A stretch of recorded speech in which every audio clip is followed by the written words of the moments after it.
بسم الله الرحمن الرحيم. الحمد لله رب العالمين، نحمده ونستعينه ونستغفره ونعوذ بالله من شرور أنفسنا ومن سيئات أعمالنا. من يهده الله فلا مضل له ومن يضلل فلا هادي له، وأشهد أن لا إله إلا الله وحده لا شريك له، وأشهد أن محمدًا عبده ورسوله صلى الله عليه وسلم. أما بعد، فما زلنا مع الذكر والدعاء للشيخ عبد الرزاق العباد حفظه الله تعالى. وقد ذكرنا في الدروس الماضية أن الذكر من أفضل العبادات وأيسرها، فإن الذكر من أحب الأعمال إلى الله عز وجل، وله فضائل كثيرة، مثل الأجر الذي فيه، ومثل ذكر الله لك إذا ذكرته، وكذلك هو حصن لك من الشيطان، وكذلك فوائد وفضائل أخرى كثيرة جدا. وذكرنا أن أفضل الذكر هو قراءة القرآن. أفضل الذكر هو قراءة القرآن. ومن أفضل الذكر أيضا أن تذكر الله سبحانه وتعالى بأسمائه وصفاته التي نؤمن بها كمسلمين. نؤمن بأسماء الله التي هي كلها حسنى، وبصفاته التي كلها كاملة عليا لا نقص فيها ولا عيب. قال الشيخ: إن من أجل الذكر وأفضله ذكر الرب تبارك وتعالى بذكر أسمائه الحسنى وصفاته العظيمة، والثناء عليه بما هو أهله، بما أثنى به على نفسه، وبما أثنى عليه به عبده ورسوله محمد صلى الله عليه وسلم من نعوت الجلال وصفات الكمال وأنواع المحامد ونحو ذلك. ونحن ذكرنا أن خير الصائمين وأفضل الصائمين أكثرهم لله ذكرًا، كما أن خير المتصدقين أكثرهم لله ذكرًا، وأفضل المصلين أكثرهم لله ذكرًا، وهكذا. أفضل الناس أو أفضل أهل كل عبادة أكثرهم ذكرًا. ومن أجل الذكر ذكر الله بأسمائه وصفاته. وقد علمنا رسول الله صلى الله عليه وسلم كلمات نذكر الله بها ننزهه بها عن جميع أسماء وصفات النقص والعيب، ونثني عليه لأسمائه الحسنى وصفاته الكاملة العليا. Donc mes chers frères et sœurs, Allah Tabaraka wa Ta'ala aime que l'on l'évoque. Et on a déjà dit plusieurs fois que l'évocation d'Allah a un mérite énorme, comme le fait qu'Allah t'évoque en retour, comme le fait qu'Allah te pardonne tes péchés. Comme le Rasul sallallahu alayhi wa sallam a dit, le dhikr, l'évocation d'Allah fait tomber tes péchés comme les feuilles de l'arbre. L'évocation d'Allah Azza wa Jal donne droit à une récompense énorme. L'évocation d'Allah Azza wa Jal fait pousser ta végétation dans ton jardin du paradis, etc., etc., parmi les mérites du dhikr. Et on a dit que la meilleure manière d'évoquer Allah, c'est de lire le Coran. La meilleure manière d'évoquer Allah, c'est de lire le Coran. Aussi, aujourd'hui, le cheikh nous dit que parmi les meilleures manières d'évoquer Allah, c'est de le faire avec ses noms et ses attributs. Le fait d'évoquer Allah à travers ses noms et ses attributs. Noms et attributs d'Allah en lesquels nous, musulmans, nous croyons fermement. Allah a des noms qui sont les plus beaux qui soient. Et il a des attributs, c'est-à-dire des manières d'être, qui sont les plus parfaits, les plus complets. Allah n'a aucun nom qui ne fait pas partie des plus beaux. Yani, c'est pas, Allah il n'a aucun nom qui n'est pas beau. Les noms d'Allah, ils sont pas juste beaux, ils sont les plus beaux. Parce que l'asma al-husna, jam'u ahsan. وليس جمع حسن. جمع حسن حسان وجمع أحسن حسنى. Les noms d'Allah, les noms sublimes d'Allah, on dit al-asma' al-husna, les noms qui sont les plus beaux. Là aussi, il y a une traduction fréquente et erronée qui est celle de traduire ça par les beaux noms d'Allah. C'est pas les beaux noms d'Allah, c'est les noms d'Allah qui sont les plus beaux. Parce que al-husna, c'est le pluriel de al-ahsan qui signifie le plus beau. Donc les noms d'Allah qui sont les plus beaux. D'ailleurs, et tous les noms d'Allah sont les plus beaux. Pas juste beaux. Et ensuite, il a aussi les attributs, donc les manières d'être, qui sont tous ou toutes parfaites, sans défaut. Et l'une des manières d'évoquer Allah, l'une des meilleures manières d'évoquer Allah, c'est de l'évoquer à travers ses noms, ses attributs. Tabarak wa ta'ala. Et comment évoquer Allah à travers ses noms, ses attributs? C'est simple. Le messager d'Allah sallallahu alayhi wa sallam nous a appris des formules, nous a appris des paroles pour évoquer Allah en faisant référence à ses noms et ses attributs. Et c'est ce qu'on va voir, Inch'Allah ta'ala. قال الشيخ ذكر أسماء الرب الحسنى وصفاته العظيمة والثناء عليه بها وتنزيهه سبحانه وتقديسه عما لا يليق به تبارك وتعالى. ومن ذلك إنشاء الثناء عليه بها وذلك كحمده وتكبيره وتسبيحه وحسن الثناء عليه. ومن ذلك قوله صلى الله عليه وسلم أحب الكلام إلى الله 4 سبحان الله والحمد لله ولا إله إلا الله والله أكبر. وقوله صلى الله عليه وسلم من قال سبحان الله وبحمده في يوم 100 مرة حطت خطاياه وإن كانت مثل زبد البحر. وكذلك قوله صلى الله عليه وسلم كلمتان خفيفتان على اللسان ثقيلتان في الميزان حبيبتان إلى الرحمن سبحان الله وبحمده سبحان الله العظيم ونحو هذه الأحاديث. فنحن كمسلمين نؤمن بكل اسم سمى الله به نفسه في كتابه أو على لسان نبيه صلى الله عليه وسلم، ونؤمن بكل صفة وصف الله به أو بها نفسه في كتابه أو على سنة رسوله صلى الله عليه وسلم. نؤمن بهذه الأسماء والصفات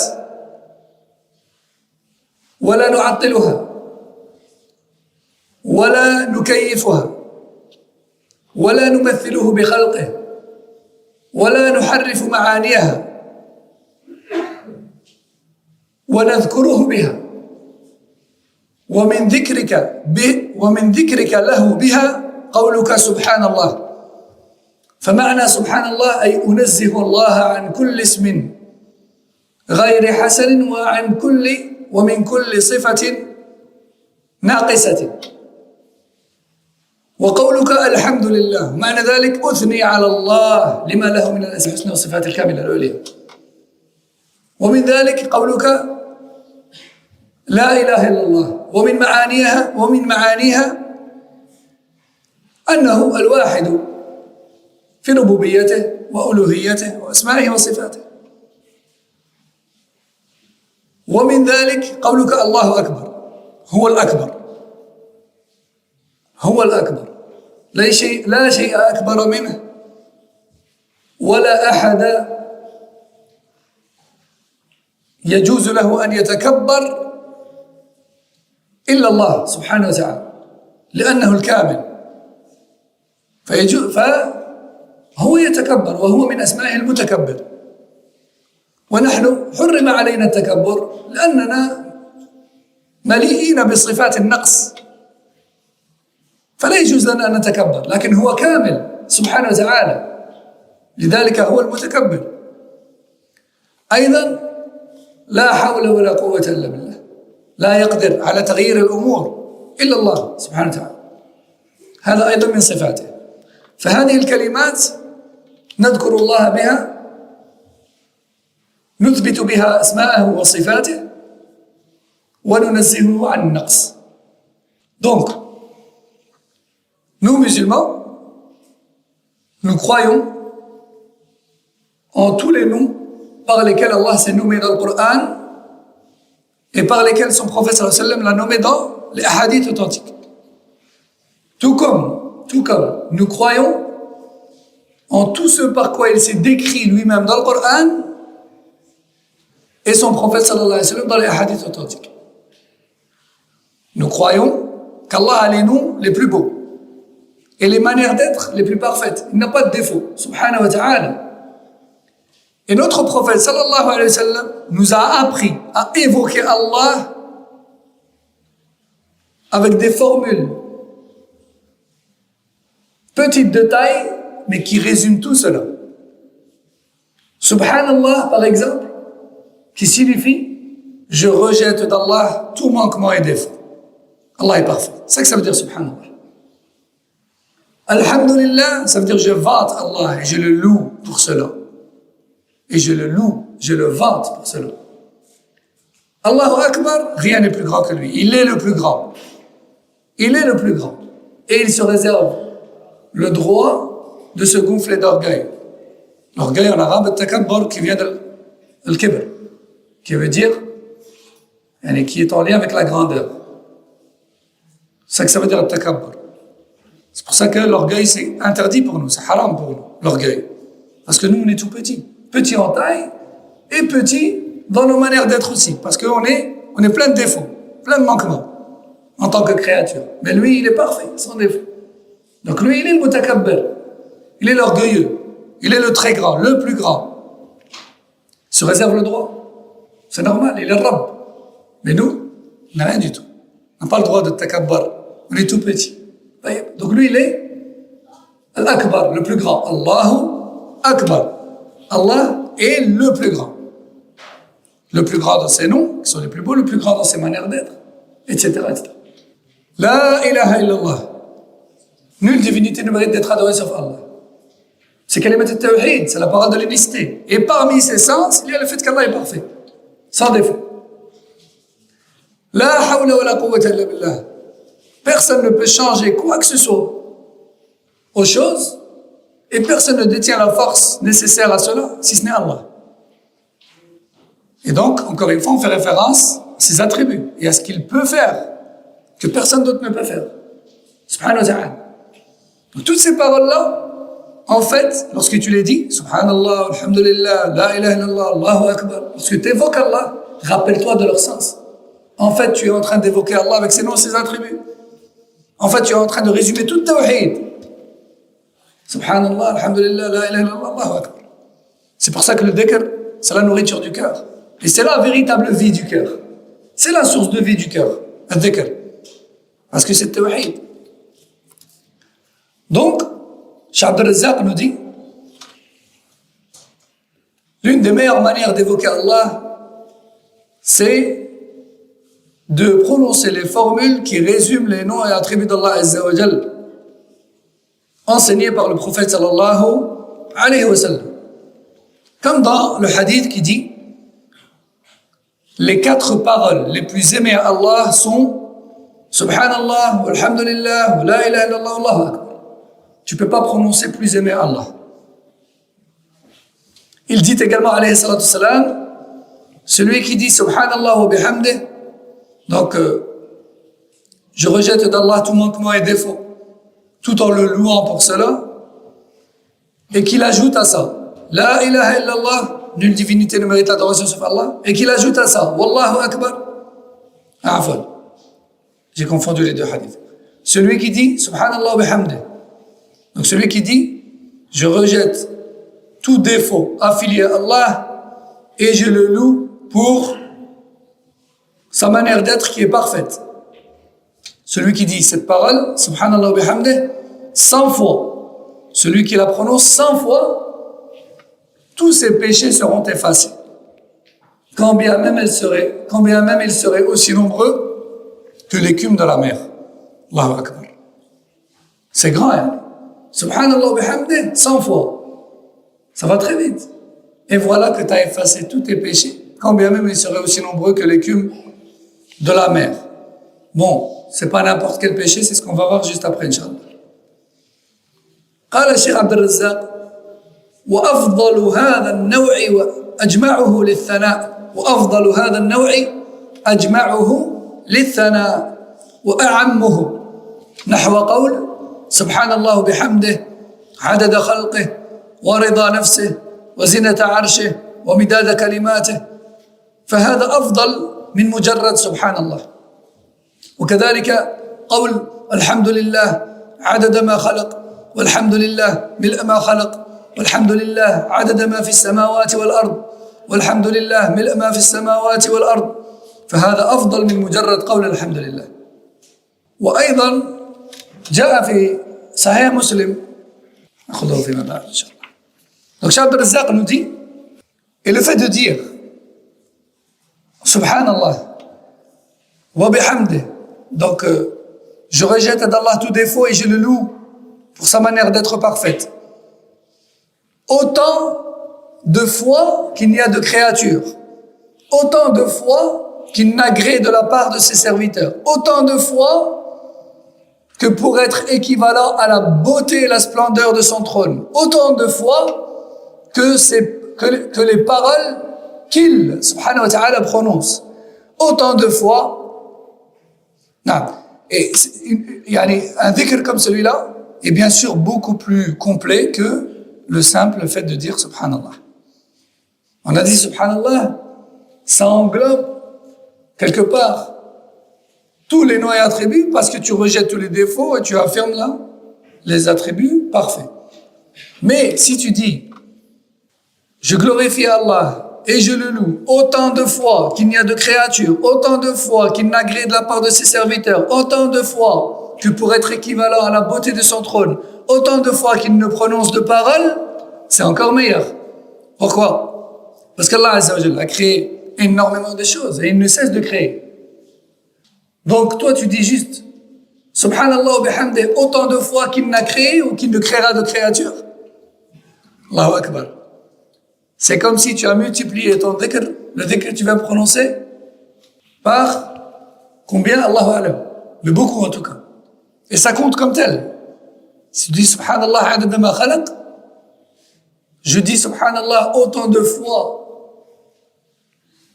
autant de créatures qu'il existe ou qu'il existera, ça se multiplie vraiment.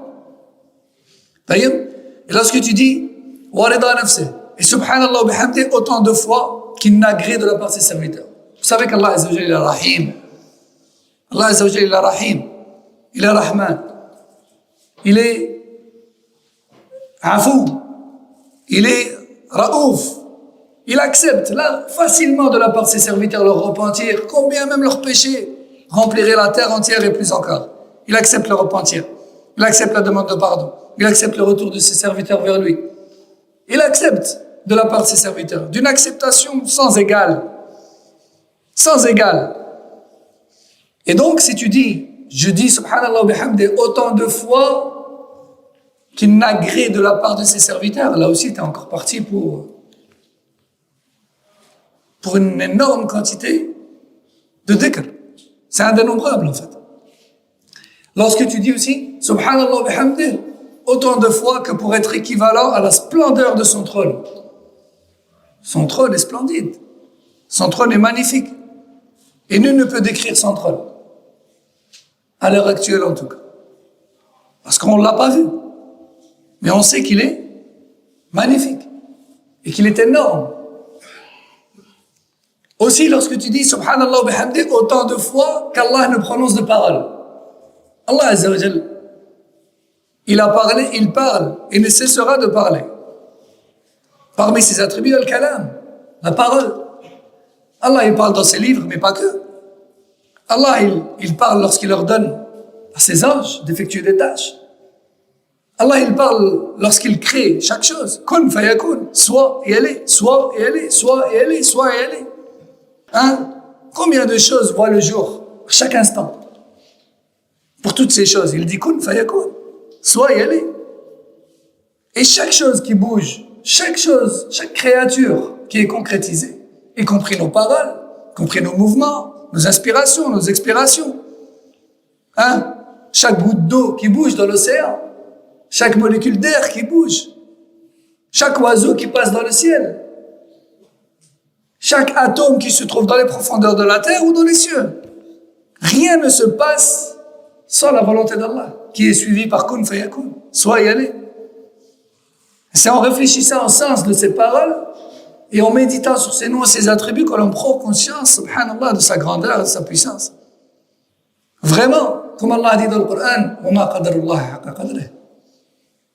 Les gens n'ont pas ou ne donnent pas à Allah toute la considération qu'ils doivent lui donner. On n'est pas conscient en fait. On sait qu'Allah est grand, puissant, etc., mais on a encore beaucoup de manquements dans la prise de conscience. Et donc, lorsque tu dis subhanallah wa bihamdi autant de fois qu'il ne prononce de paroles, lui aussi, il était parti pour l'infini. Hein? Cheikh Abdel Razak, il dit, dire subhanallah wa bihamdi autant de fois que toutes ces choses-là, c'est encore meilleur que de dire tout simplement subhanallah wa bihamdi. طيب. وروى مسلم في صحيحه عن جويرية رضي الله عنها أن النبي صلى الله عليه وسلم خرج من عندها بكرة حين صلى الصبح وهي في مسجدها يعني في مصلاها في البيت، لأن المرأة من السنة أن يكون لها مسجد في البيت، مصلى في البيت، هذه السنة المرأة. يسن للمرأة أن تصلي في مكان خاص بها في البيت، هذه السنة. الرجل يصلي في كل مكان، لكن المرأة تصلي في مصلاها في غرفتها. نعم، النبي صلى الله عليه وسلم خرج من عند جويرية بكرة حين صلى الصبح وهي في مسجدها، ثم رجع بعد أن أضحى وهي جالسة، فقال: ما زلت على الحال التي فارقتك عليها؟ قالت: نعم. قال النبي صلى الله عليه وسلم: لقد قلت بعدك 4 كلمات 3 مرات، لو وزنت بما قلت منذ اليوم، يعني منذ الصباح، لوزنتهن. سبحان الله وبحمده عدد خلقه ورضا نفسه وزنة عرشه مدد كلماته. Muslim rapporte dans son sahih, soyez attentifs à ce hadith. Muslim rapporte dans son sahih que le prophète sallallahu alayhi wa sallam a quitté un jour Juwayriya alors qu'elle était, donc il est sorti de chez elle alors qu'elle était encore dans son musalla, après avoir prié le subh. Il faut savoir que la sunna pour la femme, c'est d'avoir un masjid, un musalla, yani un lieu de prière dans sa maison. La sunna pour la femme, c'est d'avoir une pièce ou un coin où elle accomplit toutes ses prières. C'est ça la sunna pour la femme. L'homme, il prie partout dans la maison. Mais la femme, la sunna pour elle, c'est d'avoir un lieu attitré, un lieu où elle prie toujours. Non. Il est rapporté que le Rasoul sallallahu alayhi wa sallam, un jour, il est sorti de chez Juwayriya et il l'a laissé dans son musalla. Elle a prié le fajr, elle est restée assise dans son musalla, elle faisait dhikr. Ça prouve que les femmes du prophète sallallahu alayhi wa sallam faisaient beaucoup de dhikr. Elle faisait dhikr, le Rasoul sallallahu alayhi wa sallam est parti, il est revenu plus tard. Et il l'a trouvée toujours assise, à sa place, à faire le dhikr. Regardez, subhanallah, combien elle faisait de dhikr. Et il lui a dit: t'es encore là où je t'ai laissé? Elle lui dit: oui, je fais le dhikr. Et le Rasoul sallallahu alayhi wa sallam lui dit: depuis que je t'ai laissé, j'ai prononcé 3 fois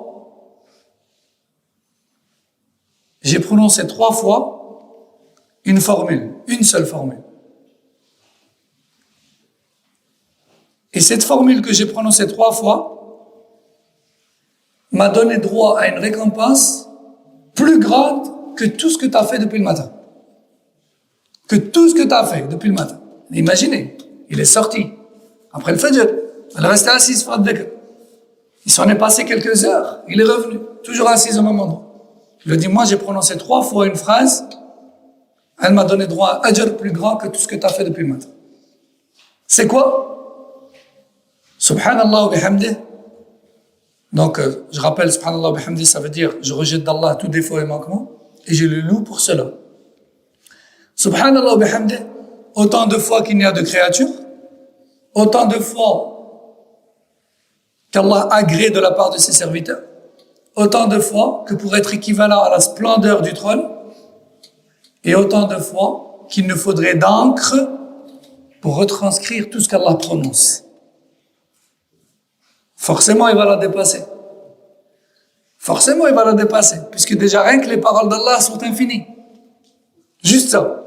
Que dire du reste?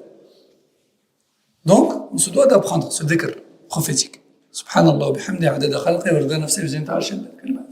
D'ailleurs, il fait partie d'adkar al-sabah. Il fait partie des invocations du matin. نختم بهذا. قال وروى أحمد والنسائي والطبراني والحاكم وغيرهم بإسناد جيد عن أبي أمامة الباهلي أن رسول الله صلى الله عليه وسلم مر به وهو يحرك شفتيه فقال ماذا تقول يا أبا أمامة؟ قال أذكر ربي. قال ألا أخبرك بأكثر وأفضل من ذكر الليل مع النهار والنهار مع الليل. يعني الليل والنهار وانت تذكر وما توصلش للأجر. هذه الكلمة اللي غادي نعلمها لك أن تقول سبحان الله عدد ما خلق وسبحان الله ملء ما خلق وسبحان الله عدد ما في الأرض والسماء وسبحان الله ملء ما في الأرض والسماء وسبحان الله عدد ما أحصى كتابه وسبحان الله عدد كل شيء وسبحان الله ملء كل شيء وتقول الحمد لله مثل ذلك. Rasoul sallallahu alayhi wa sallam, un jour, est passé devant un compagnon qui s'appelait Abu Umama al-Bahili. Il l'a vu assis.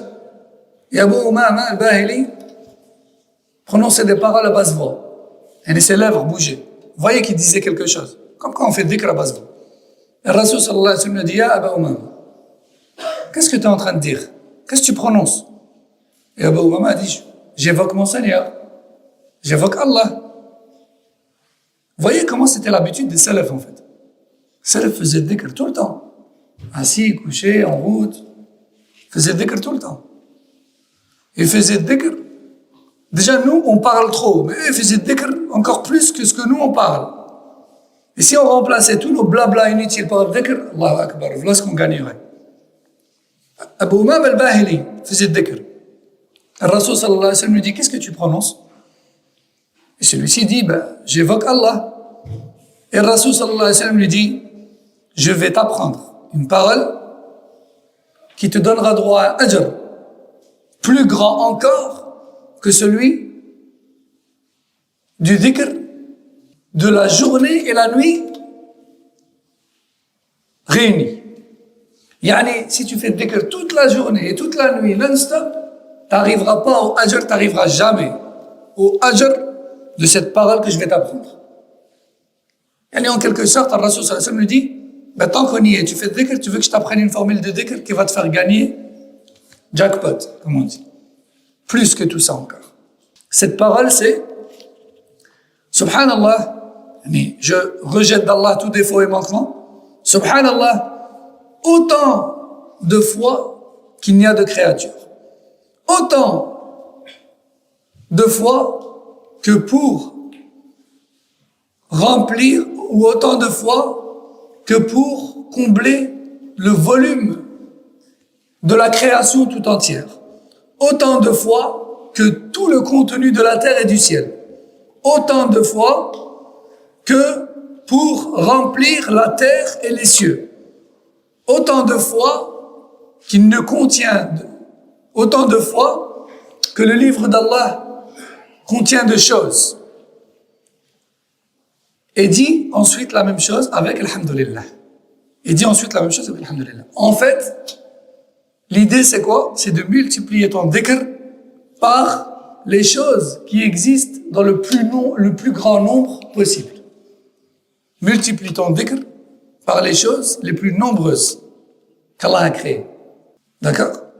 On a activé bihada al-qadr, incha'Allah ta'ala. Donc ça c'est parmi les manières d'évoquer Allah tabaraka wa ta'ala que le Rasul sallallahu alayhi wa sallam nous a enseigné afin d'avoir un maximum de ajr. Déjà juste le dhikr à lui seul donne beaucoup d'ajr, mais si tu peux le multiplier à la manière enseignée par le Rasul sallallahu alayhi wa sallam, c'est encore mieux.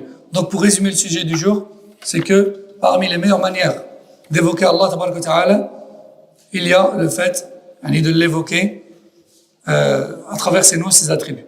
À travers ses noms et ses attributs. Et à travers sa manière d'être parfaite. En disant Subhanallah, Alhamdulillah, Allahu Akbar, La ilaha illallah, wa la hawla wa la quwwata illa billah, qui sont les paroles préférées d'Allah. Qui sont les paroles préférées d'Allah. Wallahu a'lam. Wa sallallahu wa sallam ala nabiyyina Muhammad wa ala alihi wa sahbihi ajma'in. Wassalamu alaikum wa rahmatullahi wa barakatuh.